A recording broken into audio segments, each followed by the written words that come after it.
저는 오늘 읽은 본문 있죠. 이 본문을 가지고 제가 이 본문에 관한 설교를 무려 50년 전에 들었습니다.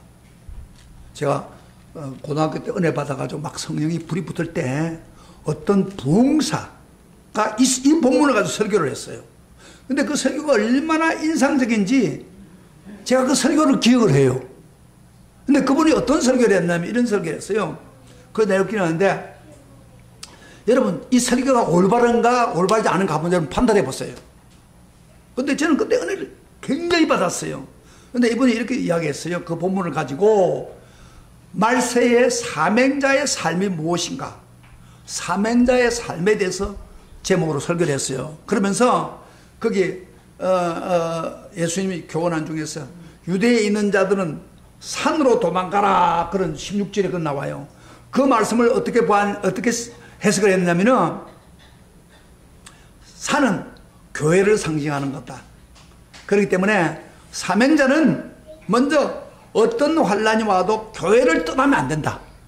교회 중심으로 살아야 된다. 그렇게 했어요. 그래서 아멘 했어요. 그 다음 두 번째로 지붕에 있는 물건을 가지지 말라. 그러면서 사명자 두 번째는 물질의 욕심에 빠져서는 안 된다. 그래서 설교했어요. 그 다음에 세 번째로는 밭에 있는 자는 겉옷을 가지고 뒤로 돌이키지 말지어다. 그랬어요. 밭이라는 것은 사명이, 자기가 행하는 사명으로 행하는 곳을 말합니다. 그러니까 사명에서 포기하지 말고 물러서지 말아라. 그런 세 번째로 했고, 네 번째로는 아이 뵌 자들과 젖 먹는 자들에게 화가 있다.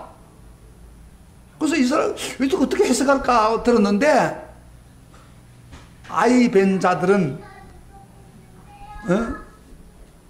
화가 있다 그랬는데, 아이 뵌 게 뭐냐? 이 사람이 설교를 하면서 막 그 상상을 하면서 하는 말이, 아이 뵈는 것은 마치 우리 마음속에 죄를 베는 것과 똑같다. 그래서 죄를 마음속에 가지고, 이런 죄를 마음속에 가지고 있죠. 그 악이 베는 것 같다. 그리고 그 다음에 그 자녀들은 알을 배워가지고 해가지고 나쁜 것이 나타나는 것이다. 그래서 죄를 초월해야 된다. 그런 식으로 설교를 했어요. 그 당시 굉장히 제가 은혜 받았어요. 여러분 어때요? 여러분 들어보셔도 돼요. 너무 감동적이죠? 아니 어쨌든 내용이 사명자로 살면. 그런데 제가 지금 와서 보니까 성경을 제대로 알고 있는 지금 봤을 때는 이 설교가 엉터리야. 잘 들어요? 유명한 부흥사가 설교했어요.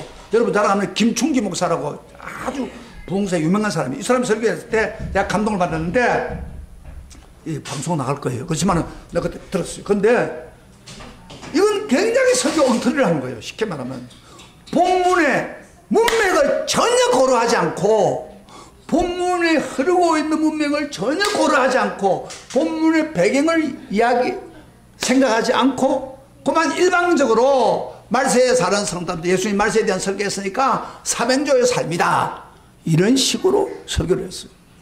잘 들어보세요.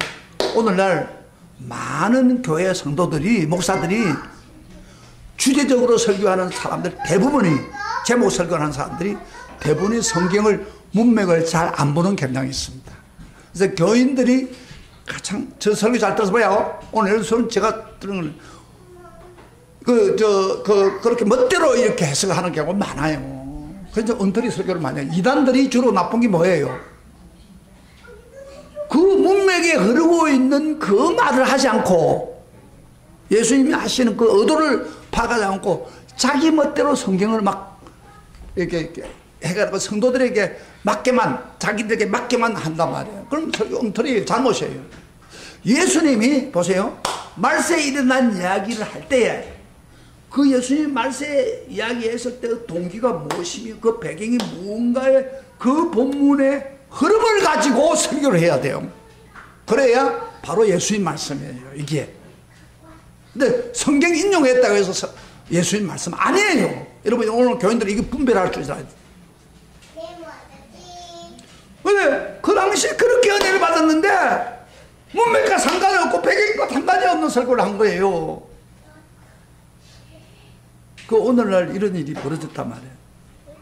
그래서 제가 오늘 이 본문을 통해서 제가 정말 문맥을 중심으로 배경을 중심으로 해서 올바른 그 설교를 제가 오늘 하겠습니다. 잘 드세요. 뭐가 다른가 이런 거 알게 돼요. 그래서 올바른 설교를 하겠는데 여기에 두 가지가 지금 흐르고 있어요. 그 본문에서. 첫째는 왜 유대인들이 이런 환난을 당했는가? 그런 이야기. 그 다음에 두 번째로는 그 당시에 살고 있는 성도들이 어떻게 해야 이 환난 때 극복할 수 있을까? 이 두 가지를 사실 설교를 그 본문에서 말씀하고 있는 거예요. 사명자가 어떻게 하는가 전혀 상관이 없는 이야기예요. 거기에. 자, 이걸 설명하기 전에 저번 주에 설교했던 걸 한번 정리를 하고 한번 이어나가 봅시다. 저번 주에 무슨 제목이에요? 말세에 사는 성도들이 뭐예요? 세 가지? 포기하지? 아이고, 다 까불, 이렇게 다 까불, 이 성도들이 다 까먹어 버리니까, 나는 막 이단들이 막 가서 막 할 수 있어요. 세 가지, 에? 포기하지 말아야 돼. 그거 됐잖아요. 예수님이 말씀하는 가운데, 1장부터. 기억나요? 안 그래요? 그럼 이야기하면 그때서 고개 끄덕하는데, 이거 알아야 돼요. 그러면 뭘 세 가지를 포기하지 말아야 된다. 우리가 믿는 복음을 순수성을 포기하면 안 돼요. 순수성을 가지고 이단들에게 유혹에 넘어지지 말아야 된다. 그런 이야기. 그러니까 우리가 가지고 있는 순수한 복음을 구원을 포기하지 말아야 된다. 그 다음에 두 번째로 뭐예요? 또 포기할 것은 그 핍박과 환난이 와도 어떻게 해요? 끝까지 포기하지 않고 끝까지 믿음을 지키자 구원받는다. 그렇죠? 그 두 번째 포기하지 마라. 근데 세 번째로 이 복음이 전파의 세계에 주님이 오신다고 했으니까 복음을 전하는 것을 포기하지 말아라. 그런 이야기 했죠. 그래야 우리 믿음이 제대로 된다. 말세에 대한 성도. 세 가지 이야기 했어요. 그러니까 그 말씀에 근거해서 지금 풀어나가야 돼, 오늘. 자, 그러면은 그때 왜 예수님이 말세에 대한 설교를 했습니까? 그 동기를 한번 봅시다. 저번 주에 기억나요? 누가 질문했어요? 제자들이 질문해서 대답한 거예요. 제자들에게 예수님이 성전에 있을 때 제자들이 와가지고 예루살렘 성전이 너무 아름답다. 지어놓은 게 참 예수님 보세요. 얼마나 아름답게 돌로가 지어놨습니까? 이 예루살렘 보세요. 이 성전 보세요. 막 할 때 예수님 모르겠어요. 돌 위에 돌이 남지 않도록 다 무너뜨리리라 그랬어요. 그러니까 이 성전이 완전히 해파된다는 거예요. 그때에 예수님의 제자들, 사실은 여기 제자들이라고 해놨지만 다른 성경에 보면은 베드로, 요한, 야곱이 와가지고 예수님에게 질문을 했어요. 그 질문 내용이 우리 오늘 3절 한번 다시 한번 봐요. 왜냐하면 본문 설교와 관계되니까. 이 문맥과 관계되니까. 3절 한번 봐요. 24장 3절 나가지 시작. 예수께서 감난산 위에 앉았을 때에 제 아들이 조용히 와서 우리에게 이르소서 어느 때에 이런 일이 있겠사오며 주의 임하심과 세상 것들은 무슨 징조가 있어오리까. 이 제자들의 질문은 세 가지입니다. 하나 뭐요? 이 재난, 이게 돌 위에 돌 남지 않는 그런 일이 이 재난이 언제 일어납니까? 그러냐. 어느 때 일어납니까? 그거 질문했고요. 그럼 그 하나만 질문하면 되겠는데 이 사람들이 평소 때 마음속에 의문점이 있는 것. 예수님의 임재가 언제 오마십니까? 주의 임재함이라는 것은 주님 재림이죠. 재림이 언제 일어납니까? 그 다음에 또 세상 끝에는 무슨 징조가 있습니까? 이 세 가지의 말씀을 동시에 물었어요. 잘 들어봐요. 제가 이야기했죠. 세 가지를. 이거 어디 갔노? 또 얘 또 왔다가 또 어디로 가? 설교도 안 하죠. 쟤 이번에 깨져야 돼. 이번에 수련회 가가지고 진짜 완전히 인생을 바꿔야 돼. 어디 갔노? 얘 봐. 중간에 왔다가. 자, 그런데 이 세 가지를 복잡하게 질문한 거예요. 제자들이. 그만 이런 재난이 언제 오느냐 그것만 질문했으면 예수님 대답할긴데 제가 주님의 임재하심이 언제 일어나고 그 다음 주님 끝에는 무슨 이 복잡하게 세 가지를 질문하니까 예수님이 대답을 할 때 잘 세요. 예수님이 대답할 때 이 세 가지를 24장에서 다 대답했어요. 24장, 25장에서.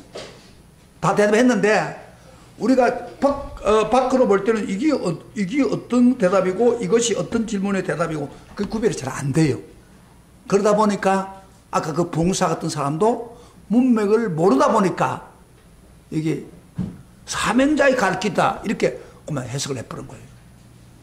그런데 오늘 본문은 여러분 보세요. 오늘 본문을 잘 보면은 오늘 본문은 바로 첫 번째 질문인 이 재난이 언제 옵니까? 라고 대답한 본문의 내용입니다. 예수님이 첫 번째 질문에 대한 대답을 정확했는데 그러면 그때 어떤 일이 벌어지냐면 주 70년에 예수님이 죽고 난 후에 한 35년 정도로 되었을 때 디도 장군이 로마 군대를 거느리고 유대인들에게 확살하는 큰 환난과 재난에 대한 이야기를 지금 하고 있는 거예요.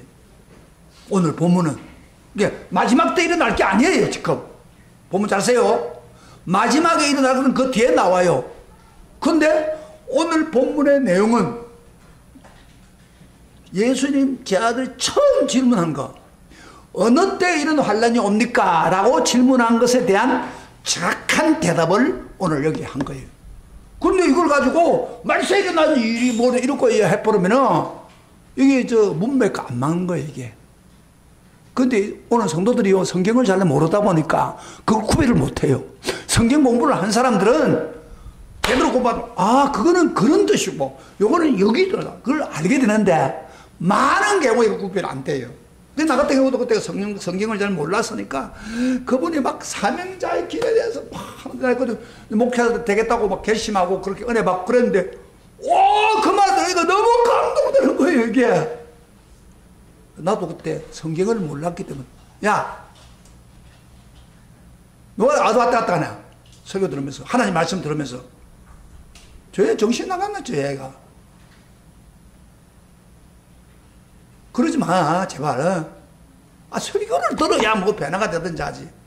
어쨌든 쟤도 이번에 가서 수련회 가가지고 은혜 받아야 돼. 완전히 뒤집어져야 돼.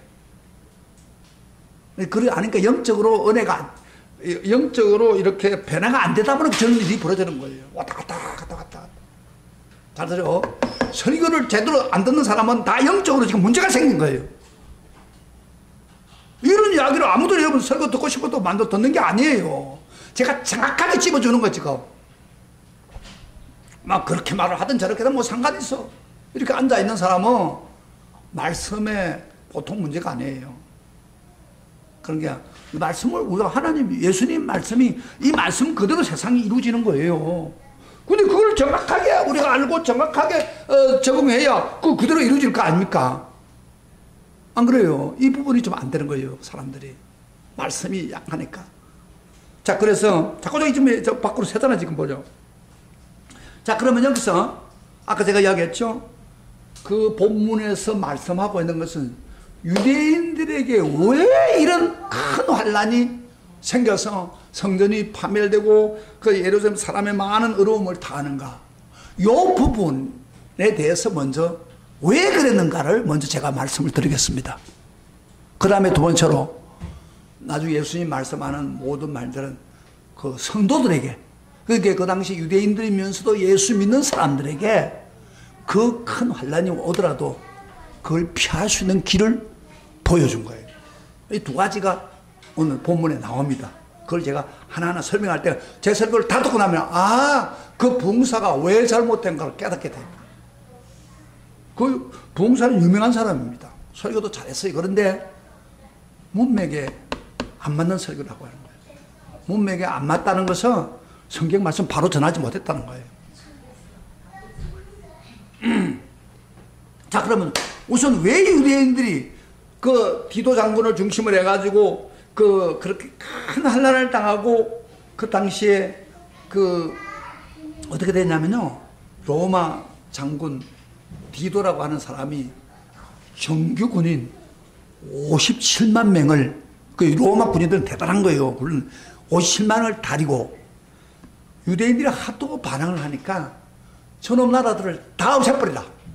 그런 명령을 받고, 지금 와가지고 예루살렘을 포위를 해가지고, 그때 포위를 해가 죽인 사람이 110만 명을 죽였답니다. 반항하는 사람들은. 유대인들 110만 명을 죽이고, 9만 명을 포로로 잡아가고, 역사에 있는 이야기예요. 그리고, 그 밖에 사람들은 뿔뿔이 헤어져가지고 도망갔어요. 근데 그게 역사적인 사건이에요. 이게, 그러면서 유대인들이요, 봐봐요. 유대인들이 어떻게 했냐면은, 돌 위에 돌 하나가 남지 않는다 그랬어요. 성전이. 유대인들은 성전은 완전히 뭐랄까, 굉장히 중요역입니다. 그런데 그 성전이 돌 위에 돌 안 남았는데 왜 그렇게 파멸됐을까? 성전을 지을 때요, 은 보석을 돌에 끼워가지고 성전을 아름답게 지었답니다. 그러니까 그 금을 빼려면 어떻게 돼요?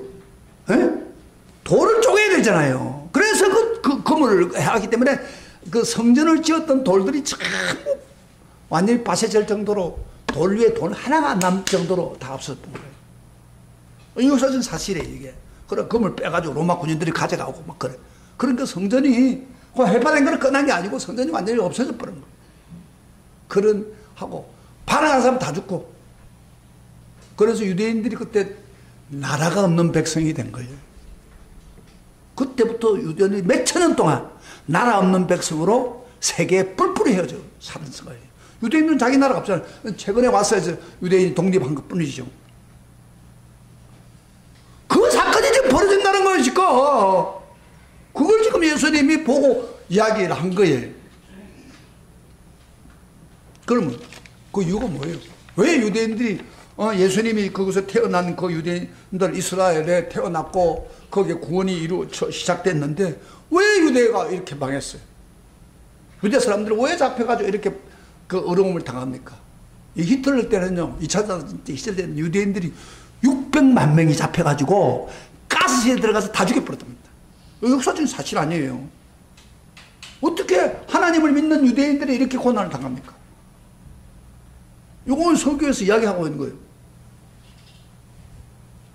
이게 바로 유대인들이 그 예수님 예를 한번 봅시다. 예수님을 하나님 아들 예수를 이 세상에 보냈잖아요. 그래서 유대인들을 먼저 구원하려고 했던 거예요. 그러면서 그들을 3년 동안 가르치는데 유대인들은 일부 사람만 믿고 그 밖에 사람들 어때요? 거부해버렸어요. 예수님을 믿지 않았어요. 반항했어요. 그래가지고 나중에 예수를 잡아가지고 죄 없는 예수를 잡아가지고 어떻게 했어요? 빌라도 총독에게 맡길 때 빌라도가 아무리 신문을 해도 예수님이 죄가 없는 거예요. 그리고 자기 부인이 막 전가를 보내기를 여보 내가 오늘 밤에 꿈을 꿨는데 그 어려운 사람을 죽이지 마세요. 어려운 사람 피를 흘리지 마세요. 그 사람 죽으면 큰일 납니다. 하고 꿈을 이야기할 정도로 했을 때 그 빌라도가 총독인데 유대인들이 마음대로 죽이지 못해. 그 당시에는 죽이는 것은 바로 누구에 죽였냐면은 그 빌라도를 통해서 죽여야 돼요. 다스리고 있었으니까 총독이.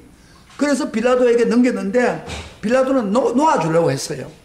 그 당시에 명절 때는 6월절 명절 때는 두 사람 중에 한 사람 놓아주는 전례가 있어요. 근데 하나는 바나바, 하나는 예수. 바나바는 완전히 그 로마 군인들을 죽이고 이런 사람들이에요. 아주 그 열심 당원 중 하나예요. 그 로마 군인들을 죽여야 됩니다. 그런데 두 사람 중 하나를 놓아줄 것이냐를 그들에게 물은 거예요. 그런데 이 종교 지도자들이요, 그때 바리새인들 이런 사람들이 전부 군중들에게 뇌물을 줘가지고 돈을 줘가지고 예수를 십자가 못 박게 해라 막 외치게 만드는 거예요. 그래서 누굴 놔주기로 하느냐? 예수를 죽이세요. 그러면 예수를 어떻게 죽이냐? 십자가에 못 박아 죽이세요. 제일 무서운 십자가에 못 박아 죽이세요. 그렇게 외치는 거예요. 그래서 그 빌라도 깜짝 놀라서 이 사람들이 지금 예수가 죄가 없는데 예수 억울하게 죽이구나. 예수가 무슨 죄가 지었나? 그러니까 더 과음을 입어서 십자가에 예수를 못 박아주세요. 못 박게 하세요. 과음을 지르면서 막 밀란이 날 정도가 돼버렸어요. 그 당시에 지도자들은요, 밀란이 나면은 꼼짝 못하는 거예요.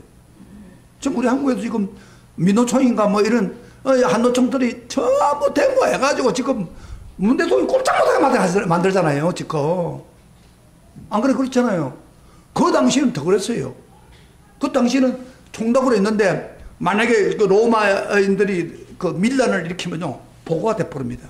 그러면 너 총독 자격이 없다고 모가지 날아가는 거예요. 그러니까 그게 지금 빌라도는 겁이 난 거예요. 밀란을 막 하는데. 그래서 빌라도 양심의 가책은 있지만은 할 수 없이 자기 지위를 보존하기 위해서 예수님을 넘겼어요. 십자가에 넘겼는데 그러면서 이렇게 했어요. 자기 양심에 그 물을 가져가서 손을 씻으면서 나는 깨끗하다. 너희들이 넘기라고 했으니까 나는 깨끗하다. 나는 넘기고 싶지 않다. 그러니까 너희들이 넘기라고 하니까 할 수 없다. 손을 씻으면서 그랬더니 그들이 이런 말을 했어요. 우리 성경 한번 찾아봐요. 직접 보세요. 마태복음 26장입니다. 24장에서 26장 2장을 넘어가 보세요. 큰 소리로 외치는 말이 이런 말을 했어요. 우리가 26장 24절부터 25절 다 같이 찾으세요. 그들이 무리가 고함을 지르는 소리가 다 같이 시작. 빌라도가 아무 성과도 없이 도리어 밀란이 나르는 것을 보고 물을 가져다 무리 앞에 손을 씻으며 이르되 이 사람의 피에 대해서 나는 무죄하니. 이 사람 피로서 이 사람을 이제 십자가에 죽이는 그 피에 대해서 내가 무죄하다 말이야. 너희가 당하라. 그랬더니 백성이 하는 말이 다 같이 시작. 백성이 다 대답하여 이르되 그 피를 우리와 우리 자손에게 돌릴지어다. 한번 따라 봅시다. 우리가 백성이 크게 따라해봐요. 백성이 다 대답하여 이르되 그 피를 우리와 우리 자손에게 돌릴지어다. 따라하는데 왜 안 해요? 그 피를 따르다. 그 피를 크게 그 피를 우리와 우리 자손에게 돌릴지어다. 그건 무슨 말입니까? 예수님이 죽는 피는 우리가 받겠다 그러잖아요. 우리 후손이 받겠다. 무서운 이야기입니다. 그런데 잘 보세요. 하나님이 그 이야기를 딱 듣고 그래 너희들이 예수님을 무죄한 예수를 죽였으니까 그건 내가 갚아주겠다 해서 갚아준 것이 바로 뭐요? 이스라엘의 35년 전에 후에 일어날 큰 재난을 가지고 이스라엘 백성을 멸망시킨 거예요. 잘 봐요. 이건 무서운 이야기입니다. 우리와 우리 자손에게 넘길지어다. 그래서 자손도 다 없애버린 거예요. 하나님이. 그래서 110만 명이 죽었어요. 유대인들이.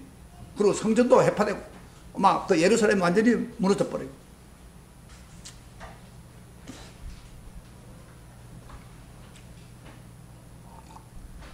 그리고요, 우리가 꼭 알아야 될 하나는 하나님은 큰 사랑을 우리에게 주는데 그래서 큰 구원을 먼저 유대인들에게 구원을 주었습니다.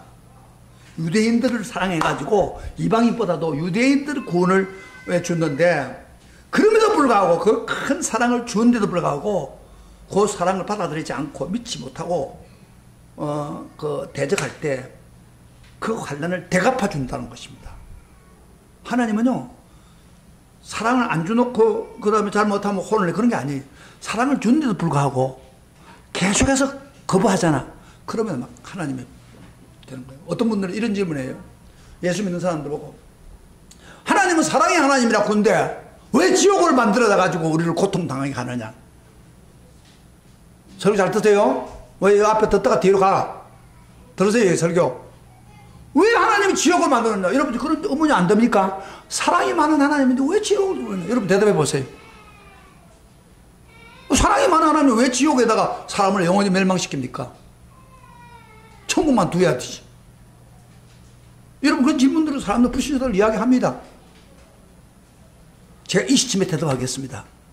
하나님이 너무너무 우리를 사랑해가지고 유대인을 사랑하고 구원해주고 역사를 일으키고 십자가에 못 박혀주기까지 했는데도 불구하고 구원을 줬는데도 불구하고 그들은 그 구원을 거부하고 예수님을 십자가에 못 박여 죽이고 그 믿음에 대해서 반항을 했기 때문에 하나님이 큰 사랑을 줬는데도 안 받아들이니까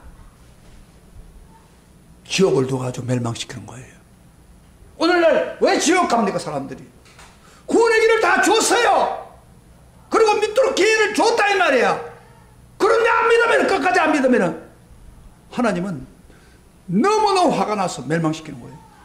그래서 유대인들이 지금 그런 고통을 당하고 있는 거예요. 하나님 백성인데도, 아브라함 후손인데도 불구하고.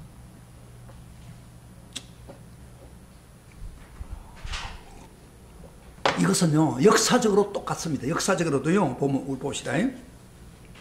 역사적으로 증명할 수 있습니다. 그 당시에 그 로마의 많은 기독교인들이 희생하면서 복음을 전했어요. 로마는 큰 나라입니다. 지금까지 미국 같은 그런 큰 나라인데 복음을 전해서 예수를 전했는데, 이 사람들이 복음을 받아들이지 않고 지도자들이 막 기독교를 핍박하고 예수 믿는 사람을 핍박하고, 로마 네로 황제 같은 데는 로마 성에 불을 질러 놓고 기독교인 질렀다고 막 억울한 누명을 시켜 사람을 잡아 죽이고, 그리고 막 잡아서 막 그 횃불에 태우기도 하고, 그 다음에 막 사자에게 먹히기도 하고 핍박을 했어요. 하나님이 참다 안 돼가지고 로마에게 구원의 길을 열어주었어요. 그렇게 그 핍박하니까 하나님이 하루아침에 큰 로마를 뒤집어 버렸어요. 하나님이. 그래서 그 큰 로마가 완전히 망해버린 거예요. 잘 봐요. 하나님 기회를 주는데도 불구하고 기회 안 주고 멸망시키지 않아요. 그 다음에 여러분 잘 한번 예를 들어 봅시다. 역사에 보면은 일본 나라가 여맹의 그걸 보는데 좀 드라마 보는데요. 일본이 얼마나 강력해서 미국까지 막 쳐들어가고 막 하와이에 폭탄 던지고 막 이런 놈들 아니에요. 그리고 한국도 점령하고. 그런데 이 사람들이 원래 일본은요, 한국에 복음이 들어오기 전 100년 전에 기독교가 들어왔습니다. 복음을 전했어요.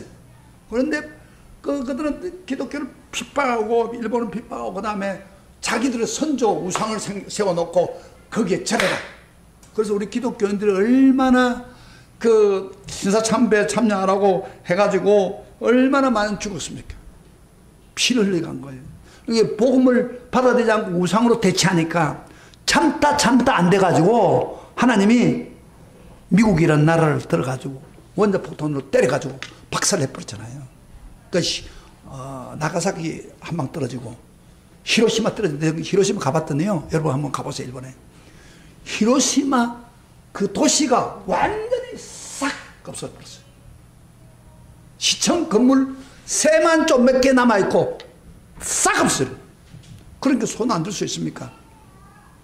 그래서 그 일본도 기독교를 비판하다가 하나님을 대적하다 그렇게 망한 거예요. 역사적인 사실이에요. 그 다음에 공산주의 예를 들어요. 공산주의. 자, 공산주의 한번 들어볼게요. 공산주의자들이 쳐들어와가지고 한국을, 남한을 쳐들어왔잖아요. 예? 50년 때인가? 들어왔잖아요. 들어왔는데, 그래가지고 남한을 점령하려고 할 때 제일 그들이 노린 게 뭐냐면 교회를 없앴어요. 교회를. 믿는 사람들을 제일 겁이 나는 거예요.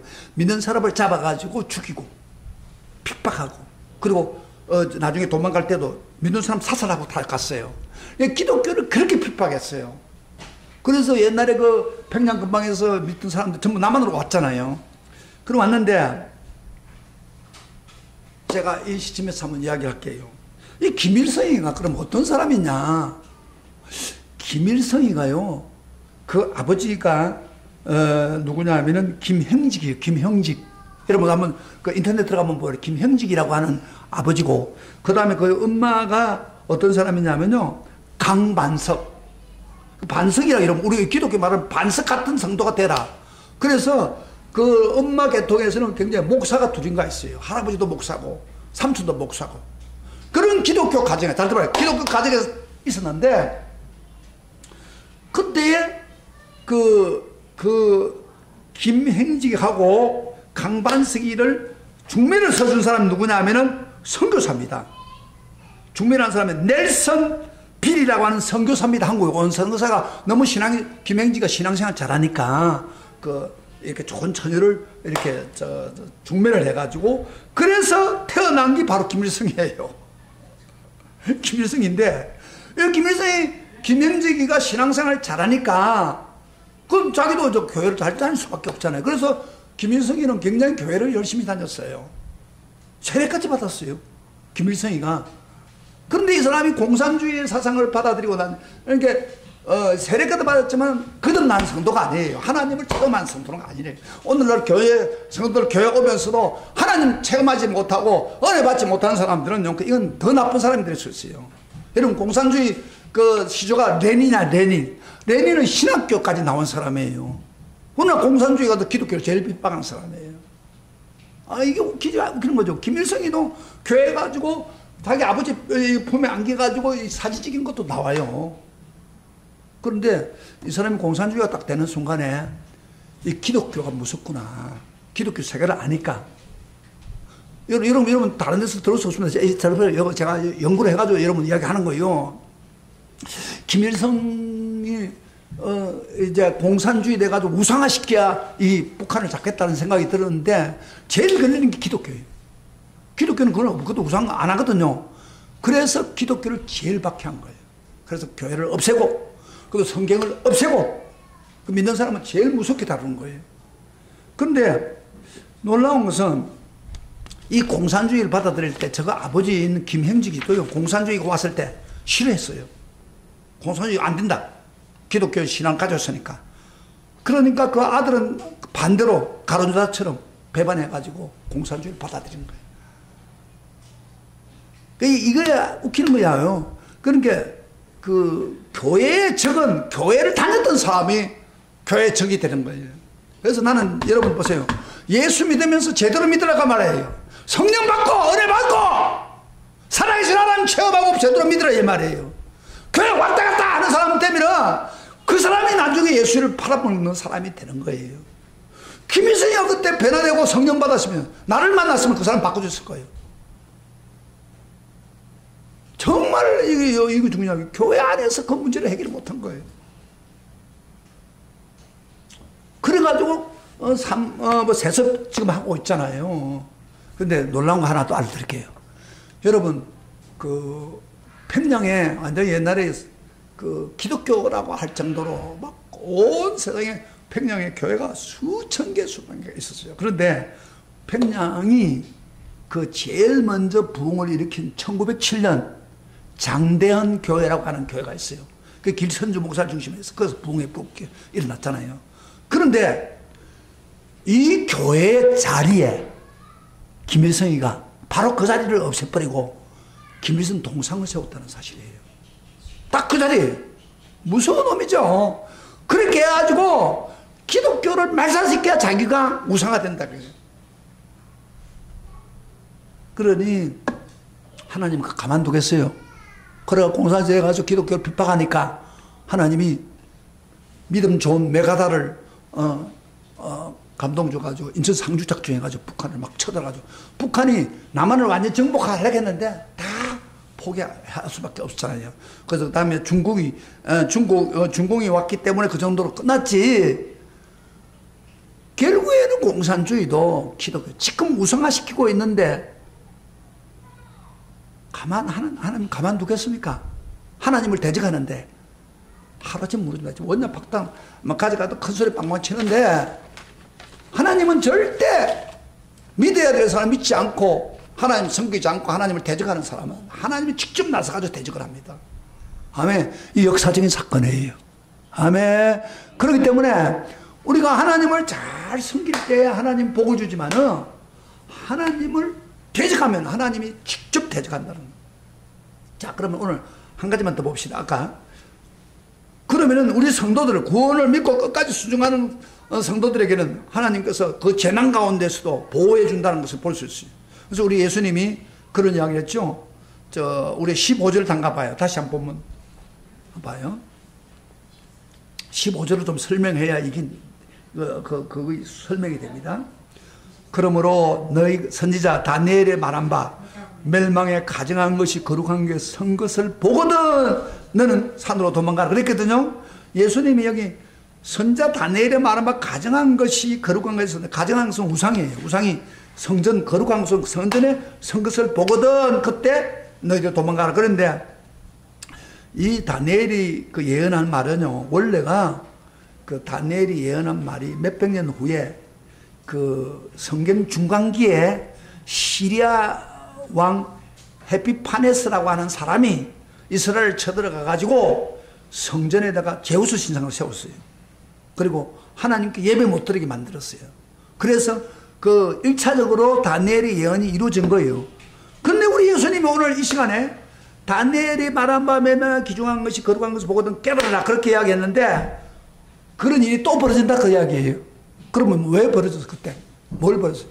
로마가 그때 황제 숭배를 했어요. 그걸 성전 안에다가 황제 우상을 세웠어요.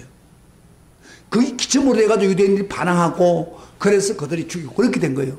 그래서 예수님 말씀한 대로 멸망에 가정한 것이 거룩한 성것을 보거든. 그런 게 재난이 온다 이 말이야. 재난이 올 때 첫째 뭐요? 유대인자들은 산으로 도망가라 그랬는데 전에 뭐라고 했어요? 그 사람 설교할 때 에? 산은 교회니까 교회를 가야 된다 사명자는 그렇게 하는데 그거 아니에요 그 말이에요. 틀렸어요. 해석이 제가 정확히 가르칠게요. 유대인들은 산으로 도망가는 것은 재난이 지금 그 예루살렘 성전을 포위를 해가지고 로마 군인들이 막 죽이는 그런 순간이에요. 해바는 순간에 피할 길이 뭐예요? 네. 여러분 성에 있으면 죽는다 그 말이에요. 빨리 산으로 도망가라 그런 이야기예요. 빨리 산으로 도망가라. 산은 잡기 힘들잖아요. 그래서 너희들이 성도들 특별히 성도들은 빨리 산으로 가라. 그런데 이 말을 들은 예수의 말씀을 마음에 둔 사람들은 그 말대로 펠라라고 하는 산으로 빨리 피신한 사람들은 기독교인들은 한 사람도 안 죽었답니다. 맞아요? 여기 지금 그러니까 기독교인 예수 믿는 사람들을 유대인 중에서 믿는 사람들을 보호하려고 한 말이에요. 그 다음에 또 아까 얘기하면서 저 옥상에 있는 사람은 뭐요? 물건 가지고 내려가지 마라. 지붕에 있는 사람은 물 내려가지 마라 하는 것은 무슨 말입니까? 그 사람들은 뭐요? 아, 저 물질에 빠지지 말라 사명자 그런데 그게 아니에요. 그 말은 재난이 올 때에 제발 신경 쓰지 말고 뭐 가지려고 하는 거 아니면 빨리 도망가라 그 말이에요. 밭에 있는 자는 거짓을 가지지 말라 이 말도 뭐 사명하는 장소를 포기하지 말라 그렇게 해석했는데 그게 아니고 빨리 도망가라 그 말이야. 빨리 도망가라 이 말이야. 밭에 있다가 일하다가 지금 재난이 와가지고 막 군인들 쳐들어오면 빨리 산으로 도망가라 이 말이야. 그 말을 그런 방법으로 해석하면 안 되지요. 이해가 됐죠? 오늘 말씀을 잘 들으면 이 말이 돼요. 아, 그 당시에 로마 군인들이 와서 사람을 죽이고 학살하니까 빨리 산으로 숨으라 그 말이에요. 그 이야기를 좀 한 거예요. 그 다음에 또 여러분 성경에 안 봐요. 뭐 시간이 없으니까 빨리빨리 합시다. 거기에 뭐가 일어나지 않도록 주의해라, 기도하라. 그 다음에 겨울에 일어나지 않고 그 다음에 겨울에 일어나지 않고 안식일에 일어나지 않도록 기도해라 그랬죠. 20절에 보면 너희가 도망하는 일 겨울이나 안식일이 되지 않도록 해라. 겨울은 뭐요? 겨울은 춥고 그러니까 도망가 산에 가 살기 힘들잖아요.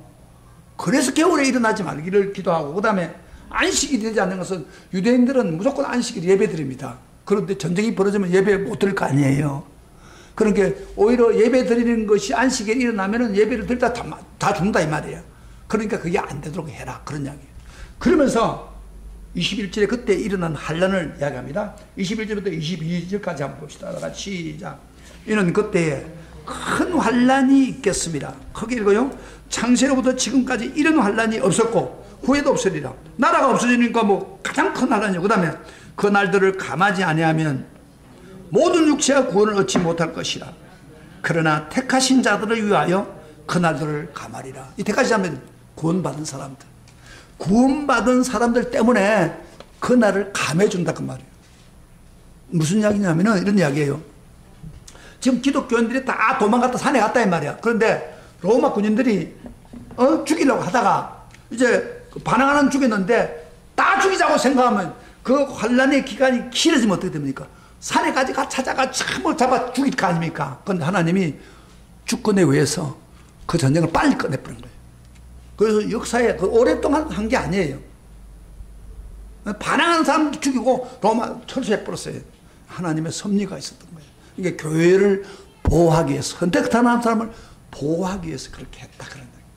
할렐루야. 그러니까 그 본문이 지금 유대인의 환란이 왔을 때 기독교인들을 순종하는 기독교인들을 보호한다 그런 이야기예요. 그게 메시지예요 지금. 여러분요, 우리가 내가 구원을 붙잡고 순종하고 끝까지 붙잡으면은 혹시 우리 삶 속에 재난이 오고 고난이 오더라도 하나님 그 구원 때문에 보호해 줍니다. 할렐루야. 아멘. 내가 믿음을 가지고 끝까지 나가면요, 내 앞에 미래에 재난이 오고 고난이 오고 어떤 오더라도 그 구원 때문에 나를 하나님 보호해 준다 이 말이에요. 믿습니까? 아멘. 그래서 이스라엘 사람들도 마찬가지예요. 그것들이 가지고 있는 구원 때문에 하나님 보호해 준 거예요. 그러나 반대로 그 구원을 가지고 있다가 등한시 여기고 구원을 끝까지 붙들지 못하는 사람들에게는 뭐요? 하나님이 고통을 줍니다. 오히려 구원에 대해서 반기를 거는 사람들에게는 하나님이 고통을 줍니다. 그래서 우리는 마지막 때는요, 구원을 붙잡아야 돼요. 구원을 붙잡아야 하나님이 그 구원 때문에, 하나님의 상속자인 구원 때문에 내가 잘나서가 아니라 구원 때문에 하나님이 구원받는 사람을 보호해주고 지켜주고 주권적으로 하기 위해서 붙잡아주는 거예요. 잘 보세요. 목사인 저를 하나님 보호해주는 목적이 뭐예요? 왜 제 기도를 잘 들어줍니까? 제가 이거보다 뭐 똑똑한 그런 것도 아니에요. 뭐 다른 게 없어요. 도덕적으로 뭐 그것도 아니에요. 그러나 구원을 전하고 복음을 전하는 사람이기 때문에 나를 도와주는 거예요. 그래서 제가 목회 끝나면요, 그 영어권에 있는 사람들에게 복음을 끝까지 전하려고 그런 거예요. 그 이유는 뭐냐면 주님이 나를 구원 때문에 도와주니까, 지켜주니까. 믿습니까? 믿습니까? 그 여러분들도 마찬가지예요. 구원을 위해서 살아요. 그러나 반대로 그 구원을 등한시 여기고 김혜성처럼 교회를 다니면서 구원의 확신도 없이 사는 사람한테는 하나님의 징계가 온다는 거예요. 무서운 환난이 온다는 거예요. 그래서 그 히브리서에 보면은 한 구절만 읽고 우리 마치겠습니다. 신약성경 히브리서에 보면 10장 20절부터 26절 한번 같이 읽어봐요. 우리가 구원을 알고 난 후에 구원을 끝까지 붙잡지 않고 등한시 여기면 하나님 무서운 심판이 온다는 것을 히브리서 기자를 통해서 알려주었습니다. 우리 한번 성경 찾아봐요. 마지막 10장 26절부터 29절 다 같이 보겠습니다. 10장 봐요. 구원을, 내가 받은 구원을 등한시 여기면 절대 큰일 납니다. 하나님이 이런 재난을 부어주는 거예요. 그만 교회만 다녔다고 되는 게 아니에요. 그 구원을 함부로 하면 안 된단 말이에요. 구원을 붙잡는 사람은 도와주지만은 10장 26절부터 29절 다 같이 읽어보겠습니다. 시작. 우리가 진리를 아는 지식을 받은 후, 그러니까 구원을 받았단 말이야. 근데 짐짓 죄를 범하고 그리스도를 떠나면 다시 속죄하는 죄가 없고 대사가 없고 오직 무서운 마음으로 심판을 기다리는 것과 대적한 자를 태울 맹렬한 불만 있다. 지옥에 불밖에 없다 이 말이에요. 모세의 법을 폐한 자도 두세 정인으로 말미암아 불쌍히 여기 받지 못하고 죽었거든. 하물며 하나님 아들을 짓밟고 자기를 거룩하게 하는 언약의 피를 부정한 것으로 여기고 은혜의 성령을 욕되게 하는 자가 당연히 받을 행보는 얼마나 더 무겁겠느냐. 너희가 생각하라. 잘 보세요. 우리가 구원받았는데도 불구하고 구원을 함부로 하고 언약의 피를 부정하고 성령을 내게 주어서 은혜를 받아서 예수 믿게 했는데 성령을 욕되게 하고 신앙생활 잘 못하면은 하나님이 뭐 어떻게 한다고요? 더 무서운 진노의 불밖에 없다 이 말이에요. 그게 차라리 처음부터 하나님 안 믿었으면은 자기 멋대로 살고 그렇게 하는 게 정상이에요. 뭐 그 사람도 자기 제대로 받게 끝날 텐데 예수를 믿는다고 교회 와서 그 믿음을 붙잡지 안 하고 등한시이고 또 예수님에 대해서 대적하면은 불밖에 없다. 그러냐? 지옥불밖에 없다는 거예요. 생각하라. 생각해보라고요. 사랑하신 성도 여러분, 내 믿음은 끝까지 붙잡고 가겠습니까? 갈 자신 있습니까? 에? 그럼 어떻게 해야 돼? 자신만 되는 게 아니에요. 뭐요? 능력이 필요합니다. 힘이 없으면 아무것도 못해요. 능력이 없으면 마귀를 이길 수가 없어요. 그래서 우리가 은혜 받는 겁니다. 이번 수련회가 여러분 마지막 신앙생활을 잘 하도록, 마지막 끝까지 견디게 하도록 하기 위해서 수련을 하는 겁니다. 그러나 지금 내가 믿었던 믿음을 가지고 대충 믿고 섬기면은 더 무서운 질병 그 고난이 있다는 걸 여러분 기억하십니까? 꼭 기억하셔서 여러분 하나님을 끝까지 잘 섬기는 성도가 되기를 주의 이름으로 축원합니다. 축원합니다. 우리 다 같이 일어났어요.